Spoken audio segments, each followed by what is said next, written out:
এই মাসে আল্লাহ পাক রব্বুল আলামিন রোজা ফরজ করেছেন। আকিল বালিগ সুস্থ নারী পুরুষ সকলের জন্য রোজা ফরজ। তবে 3 শ্রেণীর মানুষের জন্য রোজা ফরজ নয়। একজন হচ্ছে যারা মানে আত্তিফিল সবি বাচ্চা, যারা চিলড্রেন, যারা অপ্রাপ্ত বয়স্ক, যারা এদের উপর রোজা ফরজ নয়। আর একটা হচ্ছে যারা অসুস্থ, না খেয়ে থাকার মতো সামর্থ্য যাদের নাই, তাদের উপর রোজা ফরজ নয়। আর একটা হচ্ছে যারা মুসাফির অবস্থায় আছে। আল্লাহ পাক রব্বুল আলামিন সেটা বলেছেন, ফামান কানা মিনকুম মারিদান আও আলা সাফারিন ফাইদ্দাতুম মিন আইয়ামিন উখরা। তাহলে আমরা যারা সুস্থ আছি, বয়স্ক আছি, আমরা সকলে রোজা রাখবো। এই নিয়াত করাটাও ফরজ। নিয়াত করাটা কি বলেন? সবাই নিয়াত করবেন তো ইনশাআল্লাহ। রোজা রাখার নিয়াত আছে কার কার দেখি? আল্লাহ আল্লাহ সবাইকে কবুল করো, সকলে বলি আল্লাহুম্মা আমিন। হাত নামায়। রমাদানুল মুবারাকে সালাতুত তারাবি আদায় করা সুন্নাত। রোজা রাখা ফরজ, সালাতুত তারাবি আদায় করা সুন্নাত। আর মসজিদে এসে ইফতারি নিয়ে কাড়াকাড়ি করা, গ্যাঞ্জাম বাঁধানো ওয়াজিব। হ্যাঁ, গ্রামাঞ্চলে এটা আছে নাকি? হ্যাঁ, আলহামদুলিল্লাহ অনেক কমে গেছে। তবে আমি আপনাদেরকে যেটা বলবো তা হচ্ছেই, নবীজি সাল্লাল্লাহু আলাইহি সাল্লাম এইটাকে উত্তম বলেছেন, একটা জাল হাদিসেও নাই। রমাদানুল মুবারাকে সবাই মিলে মসজিদে বসে ইফতারি দিবেন, আর ইফতারি জম্মের খাওয়া খায়া ভাগে কম পড়বে এই জন্য মারামারি করবেন, এতে বেশি বহুত ফায়দা আছে, সওয়াব আছে, এরকম একটা জাল হাদিসেও নাই। আপনি ইফতারি করবেন আপনার মায়ের সাথে, আপনার বাবার সাথে, আপনার স্ত্রীর সাথে, আপনার স্বামীর সাথে, আপনার ছেলের সাথে, মেয়ের সাথে, ভাইয়ের সাথে, বোনের সাথে।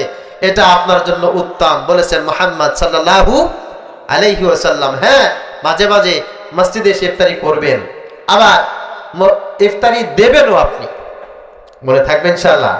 হ্যাঁ, আবার অনেকে আছে মসজিদে মানে 30 দিন তার শিডিউল থাকে, আজকে এই মসজিদে, কালকে এই মসজিদে, ঘুরে ঘুরে ঘুরে ঘুরে মসজিদে মসজিদে ইফতারি করে। ওদিকে মা ইফতারি খাইলো কি খাইলো না, ঘরে ইফতারি আছে না নাই, এই খোঁজ খবরও নাই। এগুলোকে হচ্ছে উল্লুক। খবরদার, এই কাজটা করা যাবে না। মনে থাকবেন রেহাটির মুসলমান, মনে থাকবে ইনশাআল্লাহ। রোগ এখানে একটা আছে আমি জানি।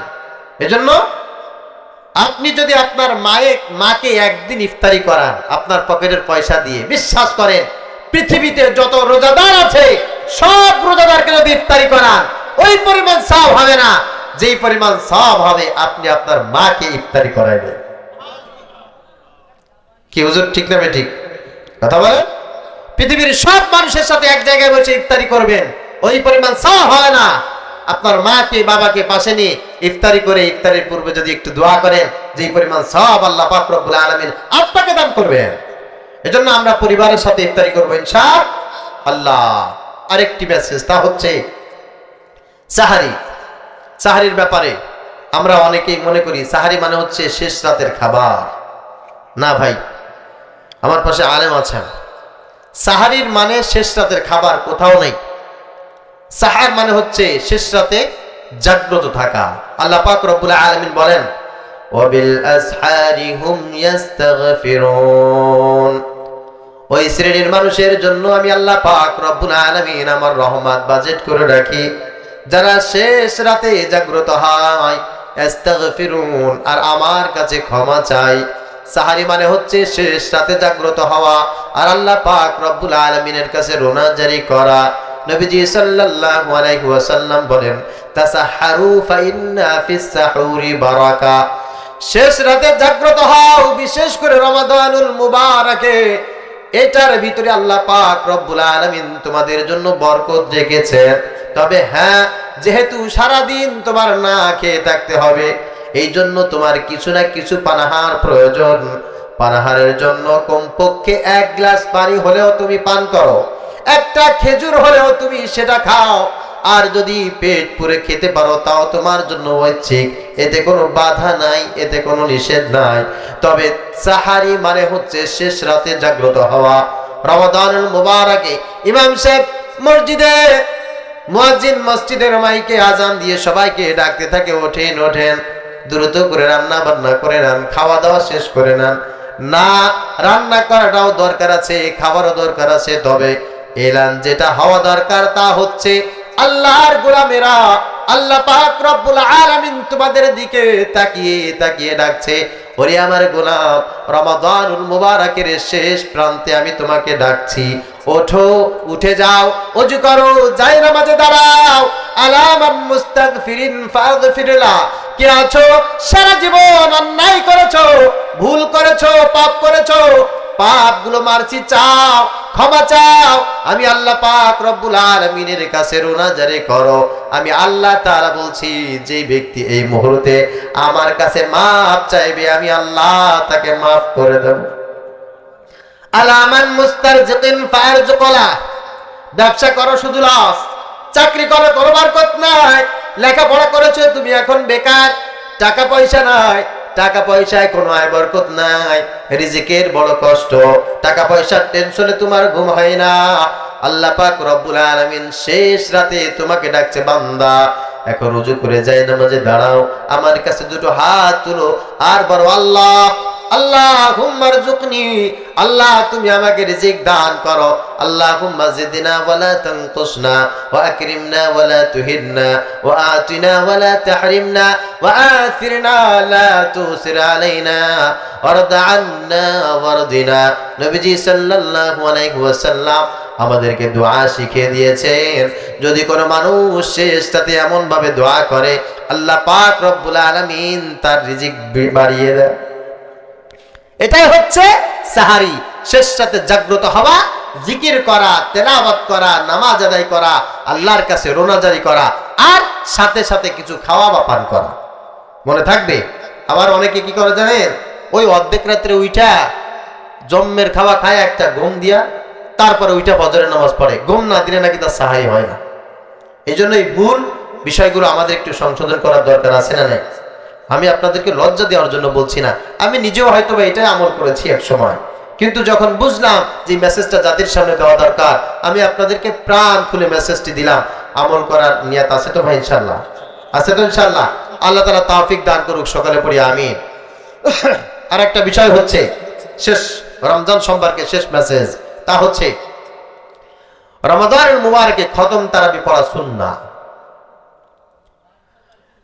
হযরত আবু হুরায়রা রাদিয়াল্লাহু তাআলা আনহু বলেন, আমরা নবীজি সাল্লাল্লাহু আলাইহি ওয়াসাল্লাম থেকে কোমল হৃদয়ের মানুষ একজনকেও পৃথিবীতে দেখি নাই।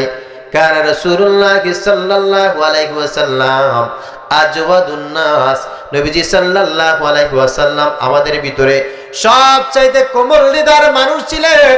আর রমাদানুল মুবারকে তার এই ব্যাকুলতা প্রকাশ পেত।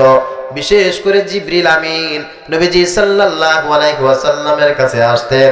সারা রমাদানুল মুবারকে জিবরিল আমিন নবীজি সাল্লাল্লাহু আলাইহি ওয়াসাল্লামকে কোরআন তেলাওয়াত করে শোনাইতেন, আর নবীজি সাল্লাল্লাহু আলাইহি ওয়াসাল্লামও জিবরিলকে কোরআন তেলাওয়াত করে শোনাইতেন। জীবদ্দশায় যতটুকু রমাদানুল মুবারক পর্যন্ত কোরআন নাজিল হয়েছে, পরিপূর্ণটাই রমাদানুল মুবারকে জিবরিল আমিন নবীকে শুনিয়েছেন, আর নবীও জিবরিল আমিনকে শুনিয়েছেন। আর এই জন্য উম্মতের জন্য সুন্নাত হলো তারাবি নামাজের মধ্যে এক কদম কোরআনুল কারীম তেলাওয়াত করা। এলাকায় যত মসজিদ আছে, বাংলাদেশে যত মসজিদ আছে, মসজিদের প্রত্যেকটি সভাপতি, সেক্রেটারি কমিটির যারা আছেন, প্রত্যেকের কাছে আমার হাতে ধরে পায়ে ধরে অনুরোধ, বাংলাদেশে হাফেজের কোনো অভাব নাই। কোন দুঃখে কপাল আপনার পুড়ে গেছে, আপনার কষ্ট কি পরিমাণ বেড়ে গেছে, হৃদয়ে কি পরিমাণ আপনার মোহর পড়ে গেছে, এখনো পর্যন্ত সূরা তারাবি আপনি পড়েন। টাকা পয়সার অভাব, আমার মতো একজন আলেমের কাছে যান, এই মাদ্রাসার হাফেজ সাহেবের কাছে আসেন, হুজুর দুইজন আমাদেরকে হাফেজ সাহেব দিয়ে দেন। আমরা এলাকায় গরিব মানুষ হাদিয়া দিতে পারি না, হাফেজ সাহেবের ব্যবস্থা করে দেবে। খবরদার, তারপরও এলাকার মুসল্লিদেরকে নামাজের ভিতরে এক খতম কোরআন শরীফ পড়া থেকে মাহরুম করার কোনো অধিকার কোনো সভাপতির নাই, কোনো সেক্রেটারির নাই, মসজিদের কোনো কমিটির নাই। কিয়ামতের ময়দানে আল্লাহর কাছে কিন্তু তোমাকে আসামি হতে হবে। এজন্য সূরা তারাবি জায়েজ, কিন্তু খতম তারাবি সুন্নাহ। মনে থাকবে? কথা বলেন। এজন্য যারা এখানে আছে অন্তত পক্ষে যে মসজিদে সূরা তারাবি হবে, ওই মসজিদকে অপছন্দ করবেন তা না, ওই মসজিদ থেকে বের হয়ে যেখানে খতম তারাবি হবে সেখানে যাবেন, নামাজের ভিতরে এক খতম কোরআন শরীফ তেলাওয়াত করবেন। কি পরিমাণ সওয়াব আল্লাহ পাক আপনাকে দিবেন কল্পনা করতে পারবেন আপনি? নবীজি সাল্লাল্লাহু আলাইহি ওয়াসাল্লাম বলেছেন, রমাদানের মুবারক মাস যে ব্যক্তি হায়াতে পেল কিন্তু গুনাহ মাফ করাইতে পারলো না, এমন কোন উম্মত আমার দরকার নাই, ও যেন ধ্বংস হয়ে যায়। নাউজুবিল্লাহ পড়ে, ও যেন ধ্বংস হয়ে যায়, এই উম্মত আমার দরকার নাই। তো আপনি রমজানের মুবারকে মসজিদে খতম তারাবি হবে আর আপনি ঘুমাবেন। আপনার কষ্ট সিনেমা দেখতে হয় না, আপনার কষ্ট চায়ের দোকানে হয় না, আপনার মেলায় যে কষ্ট হয় না, সিরিয়াল দেখতে কষ্ট হয় না, আপনার কষ্ট হয় খতম তারাবিতে। আহা, আল্লাহ পাক রব্বুল আলামিন বলেছেন, ইল্লা আলাল খাশিঈন আস্তাঈনু বিস-সাবরি ওয়াস-সালাহ ওয়া ইন্নাহা লাকাবীরাতুন ইল্লা আলাল খাশিঈন। আল্লাহ বলেন, আমার কাছে সাহায্য চাও সালাতের মাধ্যমে আর সবরের মাধ্যমে, তবে সালাতের মাধ্যমে আমার রেজামন্দি হাসিল করা বড় কঠিন। ওয়া ইন্নাহা লাকাবীরা, এটা অনেক বড় কঠিন। ইল্লা আলাল খাশিঈন, তবে হ্যাঁ, কারোর দিলের ভিতরে যদি আমার মুহাব্বত থাকে, আমার ভয় থাকে, ওই বান্দার জন্য এর চাইতে সহজ, ওই বান্দার জন্য এর চাইতে তৃপ্তিময় আর কোন জিনিস হতে পারে না। আল্লাহর কাছে তাওফিক কামনা করছি, হে আল্লাহ, আগত রমাদানের মুবারক সম্পর্কে যা শুনলাম, সর্বপ্রথম আমাকে যারা শুনলেন সবাইকে আমল করার তাওফিক দান করুন। সকলে বলি আমিন।